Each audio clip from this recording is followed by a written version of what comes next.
Welcome viewers to E-Pathshala lecture series for PG students of architecture. We were discussing about the geographic coordinate system. Let us continue with what exactly is geographic coordinate system, how you have to use this system to prepare a map.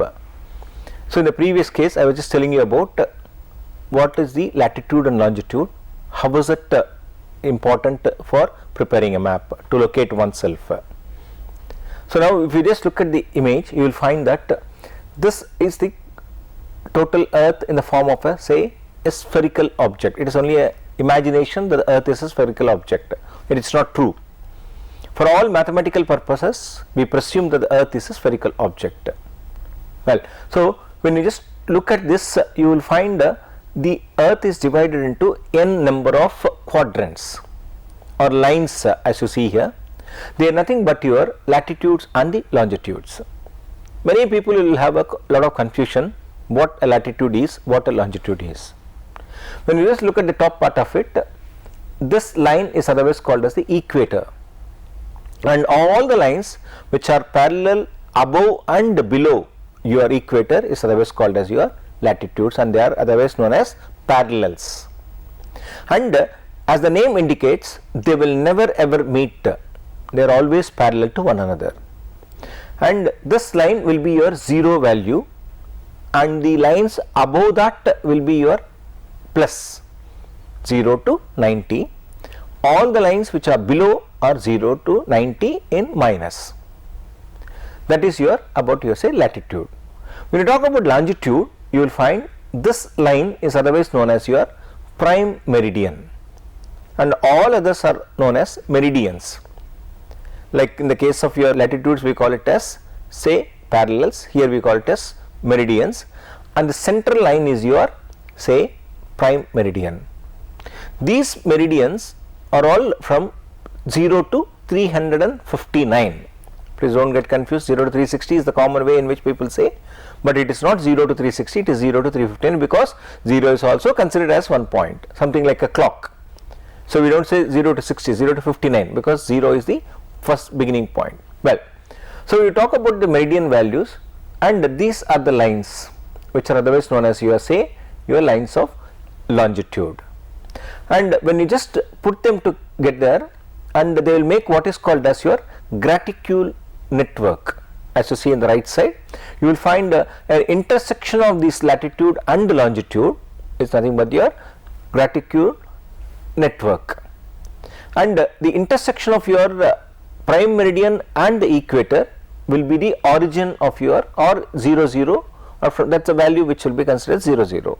From there the values will be just going towards right and then coming back to this particular point, whereas in the case of latitude it will start from here and go from here to here, 0 to plus 90, 0 to minus 90, and the values are decided based on your angle of measurement from the center of the earth. So that's a very vital aspect. So you talk about your next coordinate system. Of course we will see the other details in projections in detail. As far as the coordinate system is concerned, geographic coordinate system, geographic itself nothing but your latitude and longitude, geographic coordinate system. Now we will see the universal transverse Mercator or UTM coordinate system. There is also a kind of a projection, but most used in the present condition, or the world rather, in vogue rather.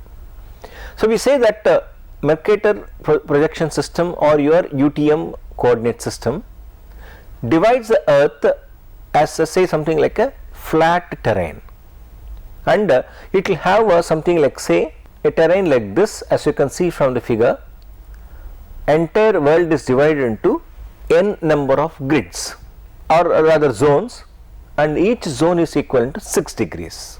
That is what is depicted here, and the measurement is made in meters rather than the case of your degrees, as in the case of your latitude, longitude, as far as your geographic coordinate system is concerned.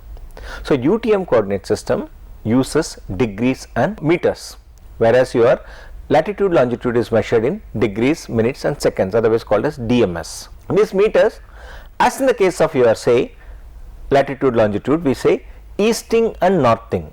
Northing represent your latitude, easting represents your longitude. So when you're just trying to work on that, you will have to measure again same case 0 0 and just goes on, and the values will be in lakhs and millions. Of course, when you are just working with the data, you will understand how the values are represented. Of course, in the previous case it's very simple and straight, 0 to 359 or 360 degrees in total, 0 to 90 in the top, 0 to 90 in the bottom, one is positive, another is negative. So that's what about your say UTM or Universal Transverse Mercator projection system or your coordinate system in this context. So let us just have a idea about what exactly we are going to do, how we are going to prepare. As you already seen, we have decided based on the type of map, then we have worked on the arrow, which is the north direction rather, then we have worked on the coordinate system, whether I am going to use a latitude longitude or whether I am going to use your UTM coordinate system. So what are the details, how are we going to have them? And the first and the foremost thing is, in developing or creating a map, otherwise we call it as map makers, clean notes. Every detail what you obtain from the ground, irrespective of whether it is useful or not, may have to be noted down. Once you note down all these details, you will have to go through the details thoroughly, understand the importance. Of course, you can leave out some of the details which may not be directly relevant to you, but still idea is to have a very clear notes, or we call it as a clean notes to be obtained.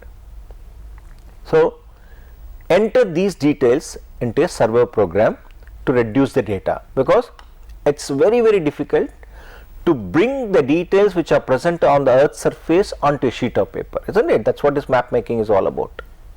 So when you are trying to transfer the details from the earth's surface onto the sheet of paper, you should rather reduce the data, that is from real world to your sheet of paper. So then of course, as far as the other details are concerned, we also have to get the clean data as far as the line plot. What are the lines where should we start, where should the origin be, because that will decide the actual map making. Then we talk about the plot, line plot. What line plot? What are the lines you are going to use? Horizontal lines, vertical lines, inclined lines, or whatever is that plot. You tell the system from where you should start, from in which direction you will have to move to obtain the lines, get the line plot. Then you will have to take the line plot into a drafting program, because all these things were done initially by hand, but fortunately because of the advances in technology in computers, we have, in fact we call GIS is nothing but computer assisted cartography. That's what actually it does. So we will have to import this line plot into a program which will draft the lines. Then we will have to go for the rough sketch, because the sketch will give an idea what exactly I have transferred from my land to sheet of paper. So that will be the thing. Then ascertain the details of the draft map, and then finally label that and then prepare a final map. So this is what actually we are doing in the case of a map making. And obviously once you finalize the map, you will have to print out. A printout will be more of a hard copy, whereas a final map making will be in a soft copy. Whichever format, whichever mode you want to have it, you can store the data. Reducing of data, as I was just telling you, initially it was done by hand. There are many ways in which you can do, but of course now everything is done graphically. Not many people are there, but still if you just try to recollect what I told you last class about your say a graphical representation in 3D, it is all done using say your hand only. But still nowadays it is very much convenient, you can use graphical methods and then get the data. So what is the advantage of that? Is that when I am using a computer, I have the advantage of it is a relatively low cost aspect. Second is it's updatable easily, it is editable easily. So when I just try to draw a map on a sheet of paper, I cannot erase it that easily, isn't it? Whereas in the case of a computer it is convenient. Of course we use that. And of course we also go ahead with the compass part, because that will decide the direction. As I was telling you, to draw a line, where do you start, which direction you go, and what will be the angle to obtain the features on the ground surface. So advantage is that in the case of your say a computerized method, it is excellent presentation. There will not be any difficulty in making a good presentation of the data. It is supported well by various formats. From one software to another software you can take care, and it's much easier to use. And the maps themselves, when you are just preparing through your computer, the advantages is that you can have a better line weight, in the sense the line weight control will be there. Any kind of width, thickness, anything can be done. When you are doing in hand, the disadvantage is that you cannot directly or simply change the thicker line to a thinner line. Probably from a thinner line to thicker line you can use a thicker pen, but whereas in the case of a computer, advantage is simply give whatever the width or whatever is the line buffer you want or the width you want, that can be obtained or given. Of course, color, changing of colors, this is all one straight one. Typesetting, what details you will have to input into the map, all this can be brought. And very important, as I told you earlier, it is easily correctable and updatable. You can conveniently make changes, editable.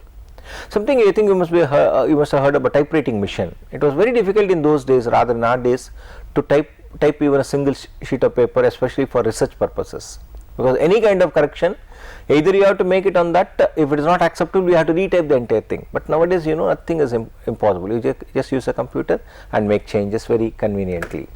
What are the various map components? What kind of details you will have to have on a map? What are the various components of the map? Normally we use that the judging sheet as a guideline. What is a judging sheet is not that very important, because you will have to understand the method of map making. Because I just told you, the judging sheet will not be in a position to understand all the details or aspects.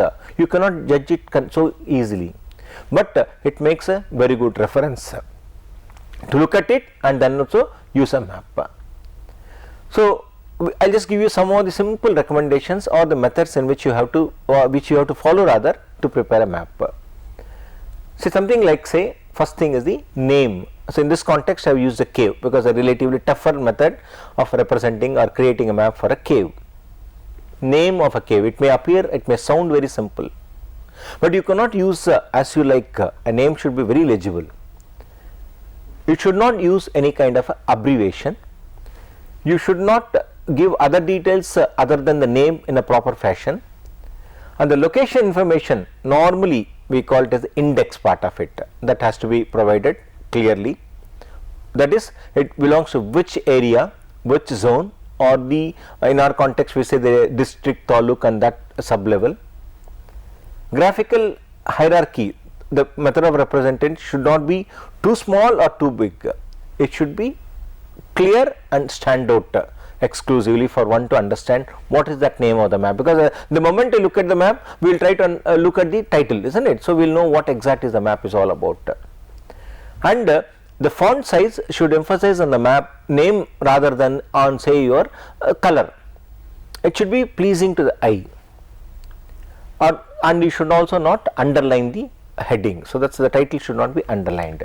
As you just see here, some example, Ixobel River Cave, and you can say Aka One Day Cave, Poptum, Perton, Gautamala. So you just give all the details here.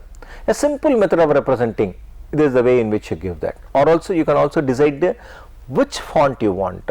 Of course, that's all left to the individual to make it more appealing. So this was, I was telling you about the index part of it. So you can see here a simple example, an index map. Of course, don't worry about the area part of it, just to give you an idea. It belongs to, you say, Karnataka, Chikmagalur. In that you have the Chitradurga, Tumkur and Hasan districts. So a district map is otherwise called as the administrative index map, indicating from where you have taken that detail, and this particular map belongs to which area in a given terrain. An entrance, one of the toughest jobs to give to you, say in a case of preparing a cave map. The cave map, when I am just trying to prepare, it should have an entrance properly, and if I am sure that I am going to have an exit for that particular cave, I will have to represent that also in the map, isn't it? Because people will be moving or using that for trekking purposes or general tourism spot. So these details have to be depicted in the map thoroughly. So it should mark out the entrance clearly, and that should stand out properly. So what it should be, you should also give importance to other aspects of the cave, not only the entrance part of it. You can see here a simple example of how entrance is given here, isn't you see here, and a mine shaft how it is given, and where entrance is given in these things. Okay, so that's one part of it. So we talk about the symbology, the symbols, how we use, what you use in the map is very important. The clarity should be there, the font shade should be proper, it should be understandable very easily. It should be a kind of, say, self-explanatory. You need not necessarily explain that, but sometimes we may have to explain the symbology also, because that will require a understanding of the map thoroughly. So one has to understand the map thoroughly, he has to understand what exactly the abbreviations are, what are the symbols are. You should not have something like a symbol which is not understood by anybody. For example, if you just give an abbreviation, you can give an abbreviation in the map, not the title I was telling you.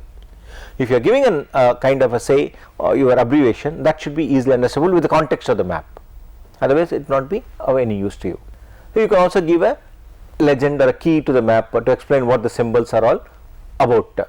Every symbol what you use in the map should be detailed. It may be simple, but still that have to be done.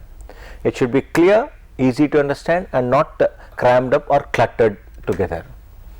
A simple example, an architectural symbols what we use for various purposes. Of course, the present day you have the facility of creating any kind of symbol automatically by yourself, or it is also available to you, but still just to give an idea how exactly we use in architecture the various symbols. A few slides from here will be explaining about that. Something like a window symbol. So how the front view should be, how the pictorial view should be, how the floor plan should be. Of course, various methods are there. You must all be very much experienced in depicting that. For the learners, the beginners, this is how a simple method of representing how a symbol should be. A door symbol. So that's one part. This is your door symbol. What kind of a door you are going to use, whether it's going to be a hinge door, whether it's going to be a pocket door or a folding door, a bypassing door. Of course, they are all technical terms, but still just give you an idea what exactly is that, how it should be represented. Various electrical details, a symbol representing here. You can see here how a duple convenient outlet is there, how a 3-wire appliance outlet is there. All these details may have to be described here. So when I have a smoke detector represented, a simple symbol S indicating smoke detector. Normally in planes we observe that. So this is how the various electrical symbols may have to be represented. Similarly, talking about your plumbing symbols, which are used for plumbing purposes, various things. What is the hot water, how is the cold water, what are the clean out, what is the elbow up, all these things, of course literally a technical aspect, but still just to give an idea about this. Then we call about the most important, the quality of the map, drafting quality, because the very purpose of generating a map is that it should be understood by the viewer or the user without much of a fuss. You should be understanding very clearly what is present there. A good quality map, if given to the user, it's very easy for him to understand. Otherwise, if you give a bad quality map, it is nothing but putting ice over a poop. It's no use at all about that. So it again depends on, say, what is called as your quality of your survey notes. What kind of survey notes you are going to take. To extend, it all depends on the notes which you are correcting from the field. The better the quality of the survey notes, the better will be the quality of the map which you are preparing. Of course, a surveyor, you can't become a surveyor, but if you are interested, you can also become a good surveyor, get the details in a better manner from the field and then represent them. If you want to add the details, take some time, extra time also, to just get the see that how well the data is prepared, how well the data is represented. Of course, nowadays with the help of the aid or with the aid of your computers, it's become much easier. Yes, very important aspect is your line weight hierarchy. What kind of thickness, what should be the color of the line, what should be the width of the line will decide the quality of the map. For example, when I am representing a contour, I can decide which line should be thicker to indicate higher values or a round number. In the case of 50,000 scale, my contour lines will be 20 meters followed by 40, 60, 80 and 100. Invariably we use a thicker line for, say, 100 meters, 20 lines for a thinner. So the moment I look at the map, I will know what is the, where all you have the 100 meters, 200 meters, 300 meters contours. So that's the way that plays an important role. Many times when you are representing a road network, so for example you have a national highway, state highway and other roads, or a district highway. What you are supposed to do is that obviously you need not bother about to mention what is what. The thickest will be a national, relatively thinner will be a state, and much thinner will be a district roads, and you can also have local roads, much thinner. It's always preferable to have same color for that. That will throw a better understanding. Don't try to give different colors for different types of, indicating or trying to show that they are all different classes, so I am classifying the roads based on their colors. Don't classify that. The line hierarchy, the wider the width of the line will decide what is that. So anyhow, you are going to have a legend in that. A legend will speak volumes. It will tell what is what. But you should mention, of course, again as I told you, it all depends on the individual. He can decide whether he is going to have a thicker line or the line as a thick, thin and so on, or color. That's all up to your one who is actually depicting that. What is that we try to do is that in any case of that, of course this is given as more of your cell, your wave cave, but I just gave you the example which is more pertinent to us. Now as I was just telling you, various other details, namely the important thing should be bolder, make it bolder. The name, location, north arrow or the scale, entrance and other information should be relatively bold to make them understand. Very instance you look at it, the first instance rather. The next aspect is your balance and the layout. Layout will be the final development of your map making. Whether you are going to use a GIS software, whether you are going to use a CAD software, whether you are going to use any other software to develop the map, the final thing will be your layout part of it. You should have a proper method of representing the data and decide the scale part of it, and then the size of the map, whether it is going to be an A4 map, A3 map, A2 map, A1 or A0 map. It will be very awkward if you prepare a A4 map or the size of the map, if you fix it A4 and print it in A2 or A1, it will be very, very awkward. Unless you experience it, you will not understand that. So decide the layout and decide the size of the shape sheet or a map, and then take a printout of it. So that's an important aspect.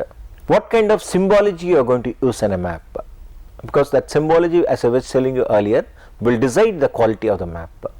So just if you look at the various symbols, all simple. Of course you can also create your own symbols. That's not difficult. As an architect, you are all very good artists. It will not be difficult for you to represent the data. But a readily available symbol will be relatively better. I can't say much better, relatively better to a one which is drawn by us. A symbol which is available to you, that can be used directly, or you can create your own symbols and then represent the aspect. Sometimes it may be very, very important for you to create your own symbol, because that may not be available in your readily available symbols. However, you can just see this, how the data is represented. Of course, I am not going to go into the details of each and every one of them, just to give you an idea.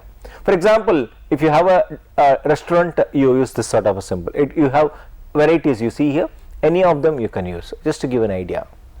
Then if it's something like a church or other aspect, you can also give like this. So it all depends on the importance or the usage of that. So that will decide. So in the previous case, it's your point symbols. So you talk about the line symbols. I was just telling you about that. The thickness that will decide the style. You can see here highway, how it is there. The first context your national highway, then your state highway, paved road, dirt road. Of course, here in this context they used even the different color depending upon the importance there. For example, if I am going to use a very small area, say about half a square kilometer, 1 square kilometer area, where in which you may not have a highway present in that, then you will decide the color in this fashion. If you have a small scale, that is a larger area represented in a smaller scale, so in that context you may encounter different types of roads there. So then you have to use a color. You can see here how it is done. You can also have the boundaries. These are all standard symbols. how an international boundary, a state boundary, or a county boundary, or a municipal boundary is represented. So you have two dashed line, two dots, dashed line, two dots. You have a dashed line, a small dash. They are all very specific. So one has to use available so that a map is understood internationally. Anybody should be in a position to understand that. An area symbol, again the third part is your point, line, and the area. Again, the area could be in any form. So you should always use say pleasant colors. Don't use dark colors representing simple features, but certain aspects, something for example a settlement in a given map you should be using a dark color, say red color. That will be very, very interesting, and instead of using entire area filled with red, you can have hashers, so that will be of immense use to you. So various examples I have given here, so you can just have a look at it and decide which is pertinent and which is important to us. Landforms, rock boundaries, water and marsh, vegetation, man-made features, how it is there, and then your special features. The last one you can use your own symbol, or you can use the simple one. Graphic representation, how we use based on the shape, size and orientation, color view, hue, color value, saturation and pattern, and location. Of course, that will be the final one based on the location also you can give. How a point is there, how a line is there, how an area is there. So based on the representation, so we say the dot density and your plotting, where in which you can have circles representing different sizes, or the volume rather. So the smaller, bigger and the biggest, and so on and so forth. Similarly, a pattern part also you can use that and you can decide on that. It could be low textured, medium textured, high textured. See how it is increasing. All of them are crosses, but still it is increasing. Similarly, color hue, light color or no color or low color, medium color and high color, and so on and so forth. So depending upon your importance that can be given. So you have the line data. Sometimes it may be darker enough, entire thing representing a kind of an arrow, a stream flow, or it could be a simple line as you see in the case of your pattern here, low, medium, high. Color hue, again low, medium, high. The color saturation, low, less brown, medium. This is what I was telling you about, one color being used effectively. The least of the brown colors, medium brown color and the dark color. Similarly, in the case of areas also, depending upon the application, depending upon the importance, one can use. Of course, just look at it. If you understand, you will get a better idea. Okay, finally, you can just see that how a map is represented, a kind of say connectivity of your internet. So when you talk about this entire globe, you see how pleasant it looks, how beautiful it looks. But still, though it is darker in nature, it represents, because those places where internet is given magenta or violet color, red color where you have the bitnet but not the internet, green color where you have email only whereas other things are not there, and yellow color where no internet is present. So this is the way which a map should be presented. The next important aspect is your labeling of map. Labeling is such an important thing. A label should not be too congested, it should not be too big, it should not be too small, it should be orderly. A label will decide the beauty or the presentation, and it will have a huge impact on the effectiveness of the map. You should never allow the labels to dominate. At the same time, if no labels are available, you will not even understand what is present there. If it's a soft copy, no issue, because I can use a tool to identify and get the detail. If it's a hard copy, I will be forced to show the label. Labels are a must. I will have to show the label on the map itself. So you should take care of that particular aspect. Labeling plays an important role. So when you are trying to use that, you decide the font, the size and the spacing, and the more important thing is your placement and orientation. So when I am putting a label on that, we call it as the river type, that is it will follow the line as it is. You cannot have labels for a intersection of a road section across. For example, I just show you this here. You see here a beautiful method of this. So entire thing is present here, lot of details are present, but still the labels are given in such a way that it will not encroach.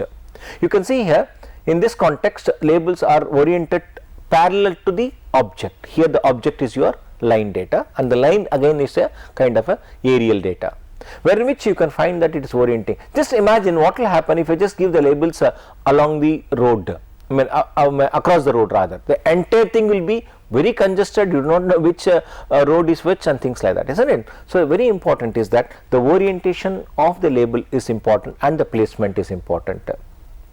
And then the type, designability, to what extent you should be in a position to design or differentiate that. Design is nothing but differentiating the labels. So it should be self-explanatory. So many times you may use even the size of the font. For national highways they may use a slightly bigger font. For other roads they may use a smaller font. So that also designability will take time. And then you should have the details about, say, hierarchy of the feature and the importance of the feature. I just told you about the highways details. Like for example, you can see here Mumbai, Bromley and then London. So how it just varies slightly and thicker, and then this is in capital. Always it's better to use automated method. Of course nowadays nobody is doing anything like a manual method. It's always better to go for a automated method to label that. You can have a control over that.